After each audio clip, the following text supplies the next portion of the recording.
তেখেতৰ নাম হৈছে গীতিমণি গগৈ গাম। ইয়াতে অলপ আগত অগ্ৰিম ৰেচিডেঞ্চি বুলি আছে, তাতে আছিলে বাৰু বৰ্তমান পলাতক অৱস্থাত আছে আৰু তেখেতৰ এগেইনষ্টত বহুতকেইটা FIR দি থোৱা আছে, কিন্তু বৰ্তমান অৱস্থাত মই বৰ বিশেষ প্ৰগ্ৰেছ দেখা নাই পুলিচৰ ফালৰ পৰা। তেখেতে কি কৰে একচুৱেলি, তেখেত অৰিফ্লেমৰ ব্ৰেণ্ড পাৰ্টনাৰ। তেখেতে মানে বেলেগক লগ কৰে যে আহক আমি একেলগে বিজনেছ কৰিম, অৰিফ্লেমৰ কাম কৰিম একেলগে, আপুনিও ধৰি লওক আপোনাৰ বিজনেছটো আগত লৈ যাব পাৰিব আৰু ছাইড ইনকামো হ'ব। তেনেকৈ কৰি বহুতৰ লগত কি কৰিছে মানে অফলেট অৰ্ডাৰ কি লাগে সুধিব, বোলে আপোনাক কি বস্তু লাগে কি নালাগে, আৰু সেই হিচাপত যিটো এমাউণ্ট হয় সেইটো ক'ব যে মোক গুগল পে' কৰি দিয়ক, মই ডাইৰেক্ট অৰ্ডাৰ কৰি দিম। মই অৰ্ডাৰ কৰিলে মানে সোনকালে বস্তুটো পাই যাব।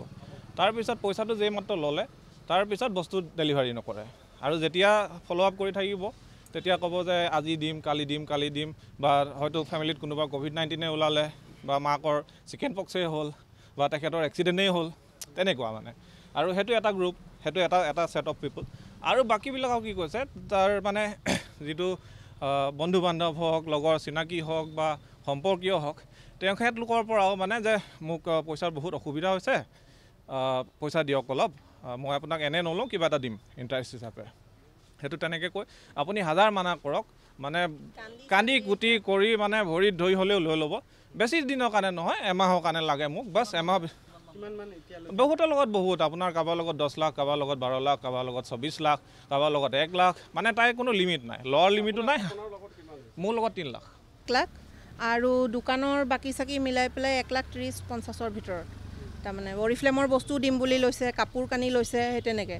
আৰু ছোৱালীজনী এডমিশ্যন দিব নোৱাৰে, হাজবেণ্ড নাই, এনেকৈ কৈ পেলাই মানে একদম হেৰি হ'ব, এইবিলাক কৈ মেলি মানে একদম কান্দি কাটি তেনেকৈ। মই ছ'চাইটিৰ পৰা তেওঁক লৈ দিছিলোঁ। মই কৈছিলোঁ কি ছ'চাইটিৰ মানে 5,000 দি গ'লে আপোনাৰ 20 মান্থত শেষ হৈ যাব। তেওঁ সেয়া দিমকেই থাকিলে, আৰু কেছ দিছোঁ, কিন্তু সেয়া পুলিচে একেই। ভগদত্তপুৰ থানাত। ডিচেম্বৰৰ পৰা তেখেতে মোৰ অৰ্ডাৰবিলাক কৰি দি আছিলে।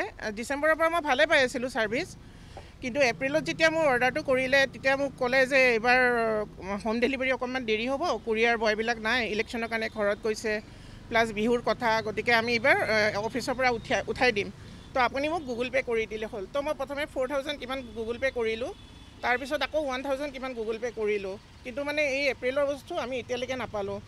আমিও ভাবিলোঁ হয় তেখেতে যিহেতু ডিচেম্বৰৰ পৰা কামখিনি কৰি দি আছে, গতিকে ডেফিনেটলি মই গুগল পে' কৰিছোঁ। ইয়াৰ আগতেও মই গুগল পে' কৰিছোঁ, গতিকে অসুবিধা পোৱা নাই। আৰু ডিচেম্বৰতো আমাৰ অকণমান হোম ডেলিভাৰী খেলিমেলি হৈছিলে, যিহেতু BTC ইলেকশ্যন আছিলে, কুৰিয়াৰ বয়বিলাক ঘৰত গৈ অহা নাছিলে। আমি ভাবিলোঁ, সহজভাৱে ল'লোঁ যে হয় তেখেতে যিহেতু কৰি দি আছে, কৰি নিশ্চয় দিব, কিন্তু এপ্ৰিলৰ বস্তু এতিয়ালৈকে নাপালোঁ, আৰু তেখেতে মানে টকাও নুঘূৰালে। গগৈ গাম এনেকুৱা নামৰ মহিলা এগৰাকী আছিল, যি আগতে ইয়াতেই আছিল।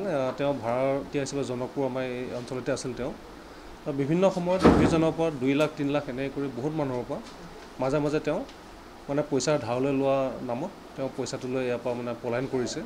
পলায়ন কৰি তেওঁ এতিয়ালৈকে আত্মগোপন কৰি আছে।